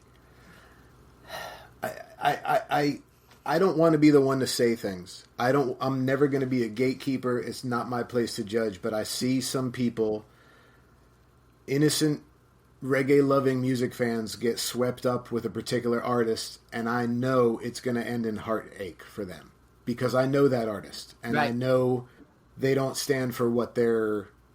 What you think they stand for. Yeah. And it's so painful for me to see that, man. Reggae is something I hold very, very high as far as the morality that should come along with this. Sure. And unfortunately, in a lot of areas, it's just become like any other form of music. Just money and partying, and that's it. And and it's forgotten its roots in some places, Yeah, I actually, I know for a fact, reggae is my life, and it was, like I said at the beginning of my podcast, it was created for social change, and its message is as strong today as it was in the 60s when the first reggae records were released in Jamaica. So, of course, I started to look up why other reasons of music were created, you know what I mean? And, some of them just, were culminations of other kinds of music, or, like blues, obviously, a country to tell a story, but yes, reggae music was created for social change at a time when massive injustice was going on. It still is, but as a tool and as a weapon.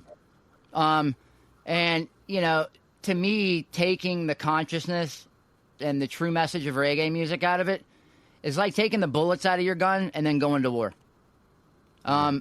It's wasn't created for that reason. Now it's okay, to say whatever you want to say, whatever, but the fact that I think a lot of it, and I just talked about this with Cultivated Mind on our Cultivated Mondays, I was like, why is that conscious message and the message of, social justice and change, kind of maybe not disappearing, but kind of, getting a little watered down or not really being mentioned too much anymore. And, maybe it's because you don't want to lose listeners, and that kind of stuff. Or the record label might be like, yeah, I don't really talk about that, and Tony was like, from Cultivated Mind, he's like, look, it's how you build your platform. Bill Burr, for example, a comedian, right? He can say anything he wants, right? And everybody's going to be like, I'm still a Bill Burr fan. Why? Because he built his platform on saying anything he wants, you know? Yeah. So he's not going to shock people or lose fans. You know, Anthony Jeselnik the same way. And myself included, and StreetLevel Uprising, you know. I built my platform. You know, people know it's a roots platform, my radio show. I mean, I call them transmissions, you know what I mean? It's all about a revolution, a revolutionary, you know, reggae and conscious reggae music. And my the podcast as well, we, you know, try to stick to the you know, the roots sound and the conscious message of reggae music. So that's what I've built my platform on. And StreetLevel Uprising, you 100% your platform is built on it, from your logo to your lyrics to every single song you put out is all 100% about conscious social change in a positive way. You built your platform on it, so there's really nothing you could say in that thing that would, you know, change, you know, stop your fans from listening to you, you know. But I think there's some bands that, you know, people are used to that good, you know, party, relax, chill out feeling. You know, if they got deep, people might be, you know, like, wait, what? You know, this is not why I'm listening to, you know. So and I've seen several, man, where and these are big American reggae bands. Right. There were some during George Floyd, that era. Yes. There was one that you know, one member of one of these bands that I respect that just posted on Facebook the other day, and these bands are kind of like, they'll come out strongly against these injustices. Right. And then they'll get a backlash from some of their fans, and then they come out and say, you know, we're a reggae band, we have some conscious songs. Why would you have thought that we wouldn't, you know, that be against these injustices? Yeah.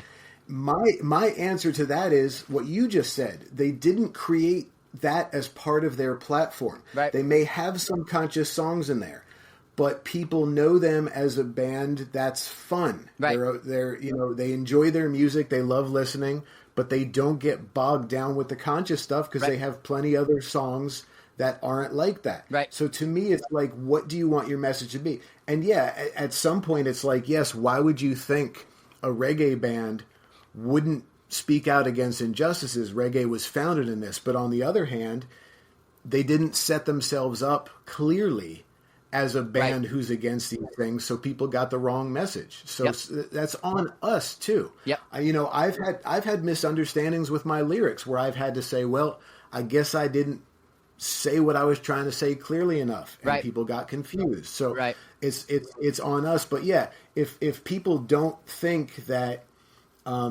that you'd be against these things, and maybe it's because you didn't say it loud enough or strongly enough in your music and your image or platform, like you said, whatever you want to call it, that people just thought you were a party band. Yep. And don't get me wrong, you know, I love all reggae. You know, one of my straight up 100% favorite bands, seen them 4 times from when, you know, they opened for Tribal Seeds and Bad Fish in front of 50 people to, you know, festivals in front of 10,000 people, the Elevators. You know, they're not, you know, they're very positive, you know what I mean? But they're fun, you know, but it's not like revolutionary conscious lyrics, but I absolutely love them. But, you know, my heart and my, you know, my soul and my drive is with the, you know, the conscious music. So it's not like I'm, you know, saying anything, you know, against, you know, the fun. But, you know, my heart and my soul and my drive, my platform is built on that. Now, can I ask you a quick question before we go? You had mentioned your lyrics, maybe, you know, going back, you know, maybe I didn't explain it right or say it right. And if I have to delete this off the podcast because it makes you uncomfortable for me asking, I will. But it's a track that you had mentioned about gun control. And having some maybe backlash or confused people. Is that something that we could talk about real quick? Oh yeah, man, absolutely. Okay, cool, awesome. Because I obviously didn't tell you I was going to throw that in there, but I know you have a song about gun control. I don't know what it's about, but I know you had mentioned to me that you were getting some, you know, maybe backlash or some people maybe from both sides saying some stuff. So can you kind of just throw that at us real quick? Yeah, man. So Angry Gun, which is that's it. One of our more popular tunes. It's something we play at every show. We do this percussion breakdown in there that's fun and all that stuff. Well, Angry Gun is, you know, I have very strong feelings about the gun movement. one way or the other. But my number one feeling about it is that Pandora's box ain't closing. Sure. So we need to figure out realistic solutions. And to me, arming teachers is not a realistic solution. No. And hoping guns are going to magically disappear is not a solution. Right. And that both sides of this gun debate are not starting from a place of reality. Not starting from. So I wrote the song "Angry Gun." It's it's tongue in cheek, and I'm kind of poking at both sides of this debate. But people hear what they want to hear. Yep. And I've had people usually on the pro gun side. Yeah. That misconstrue what I'm talking about. What I'm talking about is gun violence. If you're a responsible gun owner who goes deer hunting or keeps a gun for protection, there's no. It's in the Constitution, which is myself. You're fine. I don't have any issues. Me and my wife. Yeah, absolutely. Yeah, I don't have any issues with that. My problem is with gun culture. Sure. Gun culture is ridiculous. It's for children. I see 40-year-olds acting like they're 12-year-olds with their guns sometimes. It's ridiculous. And I'm also you're right, man. Yes. Yeah, like come on. It's like keep it to yourself. Like pretend it's a dildo and keep it to yourself, would you? Yes, exactly. Anyway, we don't go flashing that out in public. So you keep your guns and your dildos. Wow. And your right. That would be keep hilarious. all that shit in your own bedroom. Yeah. But anyway, and then for the anti-gun movement, it's like, would it be cool if all the guns just magically disappeared? Sure, it's not going to happen. So just let it go and let's deal with reality. Yeah. So I say some things in there poking fun at both sides of the debate. Like I said, very tongue in cheek. Cool. But there's often one or two guys who will come up to me after a show and say that they're gun owners and they were offended by what I said. And I have to say, look, man, I'm not talking about owning a gun. Right. I'm talking about gun violence. Yes. And if you're a responsible gun owner, you shouldn't want gun violence either. You shouldn't want, whether it's criminals or whomever to get this access to guns. Yeah. And nobody talks about this. Why is there so much access to illegal firearms? How did that happen? Yeah, exactly. Let's think about this. Well, because they're being sold from the people who own them on the black market to be distributed on the streets, kind of like the CIA put crack into the black neighborhoods in the 60s. Yes. Yeah, because in the gun factories, the gun owners, the gun lobby allows it to happen. Yes. And that's illegal guns just don't make themselves. They don't grow out of the ground like spinach. Exactly. Right. They came from somewhere. So let's all get together. So whether you're pro-gun or anti-gun, let's all get together. 90% that we don't have more agreement on any one issue in this country. 90% of people in this country want to make gun ownership more difficult. Right. And what I mean by that is not if you're a law-abiding citizen with no record that it's harder for you to get a gun. Right. But just that there's more of a screening process. Yeah. 9 out of 10 of us agree on this, and that's gun owners as well as non-gun owners. Yep. Let's come up with some common sense ideas that work and stop with this bullshit of coming up with ideas that don't work. Yeah. Stop. I totally agree. It is kind of hard, though, because, you have, the people on the left or whatever, well, we need more gun legislation. I'm like, the only people the legislation hurts are law-abiding citizens because criminals are going to have access to them all anyway, like we just discussed. So placing laws doesn't help. The only people it hurts are like I said, the law-abiding citizens like myself, who is a gun owner. But then again, I used to have a different view.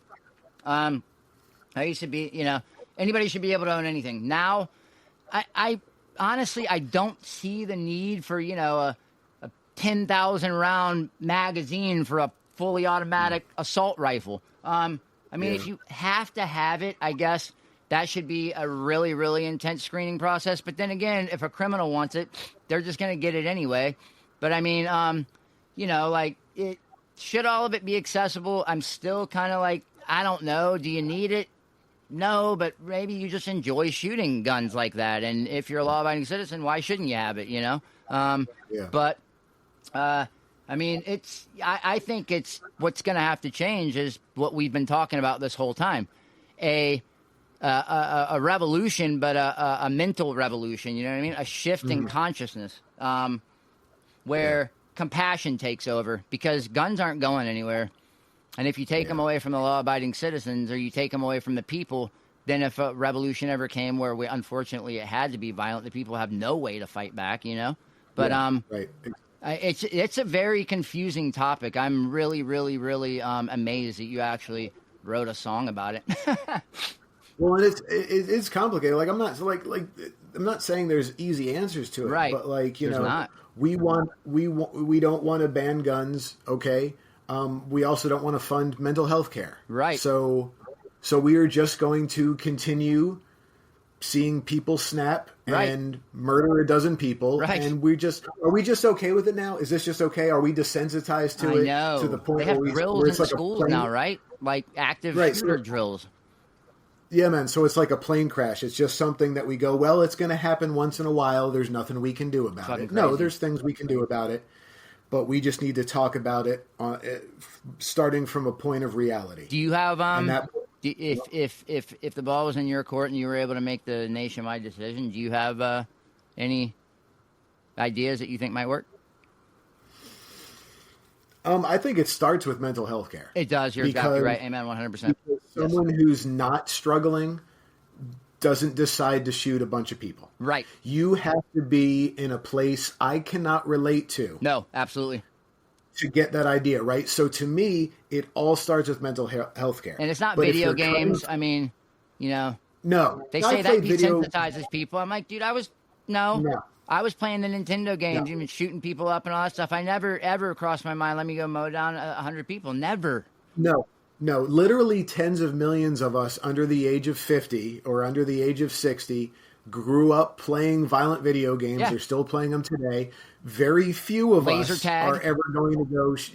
None of us are going to go shoot up a school. You know, we're talking about mental health. Do you know what's wild though? Think about it. Foremost. Autism is on the rise, big time, big time. When I was younger, it barely even existed. Now it's huge. School shootings are on the rise. It's a mental health thing. A lot of it is being blamed on now what's being put in our food and what we're eating, you know what I mean? That kind of stuff. I think it's all by design once again. I really do. You know what I mean? Well, you know, you never know. Right. You keep an open mind. You never know. Yeah. But I mean, you know, a lot of it's on the rise. But I do agree with you 100%. I think it's, you know, I think it's mental health. Yeah. And that kind of stuff should be addressed at an early age and, you know, maybe even in public schools, you know? If somebody has an issue or just, you know, compassion should be taught. I don't remember a class on compassion. I remember, you know, history class about all the wars and shit like that, but I don't, you know. Yeah.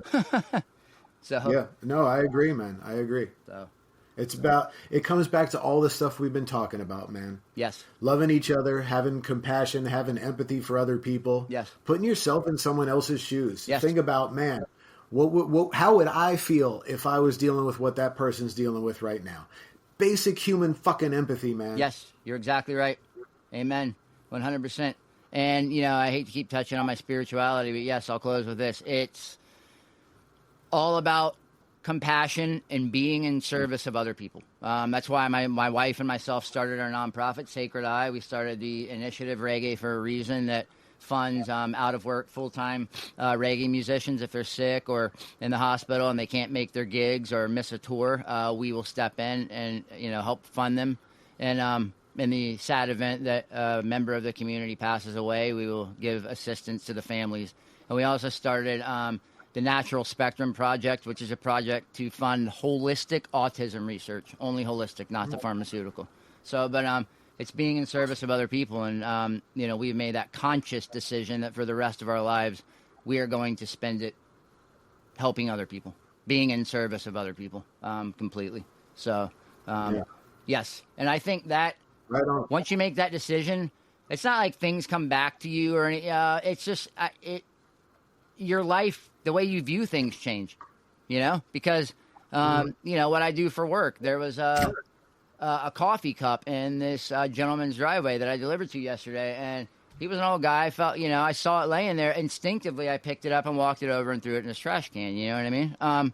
things like that, you know, I think should hopefully become instinctual to people, you know, just do the next right thing without having to think about it would be a beautiful thing. But we have to start doing it by thinking about it. And then it will become, you know, just natural, a way of life, which is nice. But, Amen, dude, brother. Amen. Jay, it is always a pleasure. I know off podcast, I probably annoy you because I'm just like I am on this podcast. I'll talk and talk and talk. If I have an idea, I throw it at somebody. So poor Jay, I'll look at it. There'll be like 7 paragraphs in blue and then 1 in the response.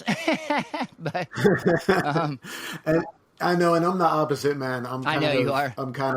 I'm kind of quiet. I don't like. I can do this because like I'll talk about music or sports. I'll talk about that stuff all day. Yeah, I can get down on that stuff. But like I'm normally pretty quiet, few words. But I always love hearing from you, man. I'll never get tired of it. I know, it's such a beautiful thing, man, and I definitely appreciate it. I'm definitely looking forward to the event in October that you're going to play for our nonprofit kickoff. It's so nice.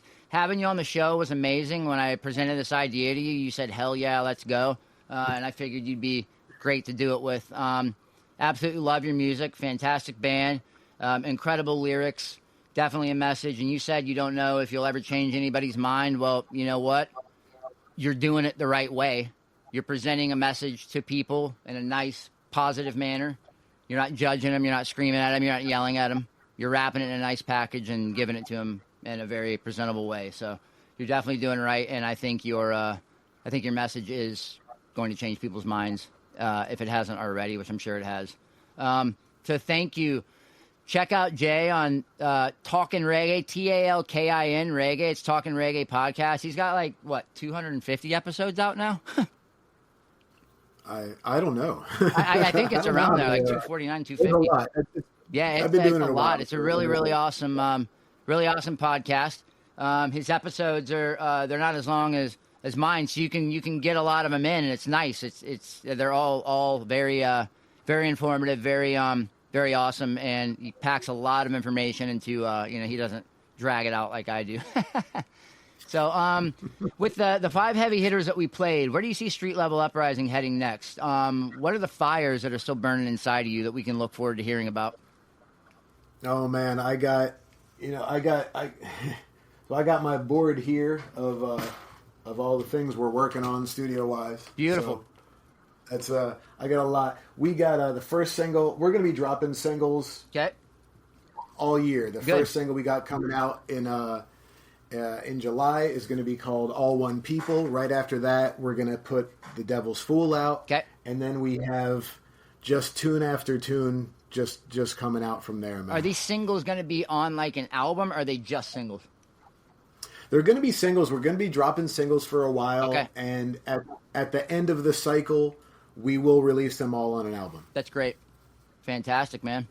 That's incredible. Well, that's a beautiful thing because I love having repeat guests and I love playing, the music and talking about it. So, when after we get to about 3, that have come out, I'll have you back on. We'll talk about those 3 singles and then we'll keep it going, man. It's a beautiful thing. Love having you on. So, yeah, man, same. Tell the people where they can find you. StreetLevel Uprising and Talkin' Reggae. Sure. StreetLevelUprising.com has everything. And then, we're all over Spotify with StreetLevel Uprising and Talkin' Reggae. Same thing. All podcast platforms. Yes. All streaming platforms. You can find the band and the podcast. Look us up on Facebook. I'm StreetLevel J on Instagram. And connect with us, man. Our favorite thing about this is meeting people. Yes. And interacting with people. That's why I do this. I could just sit in the studio all day. I could sit in my room all day and play guitar, but what we love is meeting people. Like 99% of my friends that I have, the people I hold dear, I met because of music. I met because of playing music. This connects us all. I have a vision that music and food can save the world, can bring us all together. And so that's what it's all about, man. Let's link up. Dude, you said food, so you could start a food truck called Street Corn Uprising. My daughter would love that. She loves street corn. So do I, man. How could you not? It's amazing, bro. She'd be all behind that idea, man. I love it, dude. I love it. And last question: Do you sell the that soap on your website? I do. My wife makes that Yes. soap, man. If She's you're been- watching the yeah, YouTube video, I'm holding it up in front of the camera. This is Rasta colored soap. yeah. It's Let me tell you something about her soap, man. I struggled to find a soap that didn't make me itch. right. All that commercial soap Yes. dried out my skin. I'd have like red blotches all over my skin for hours, man. Right. I broke down to using glycerin soap for a while.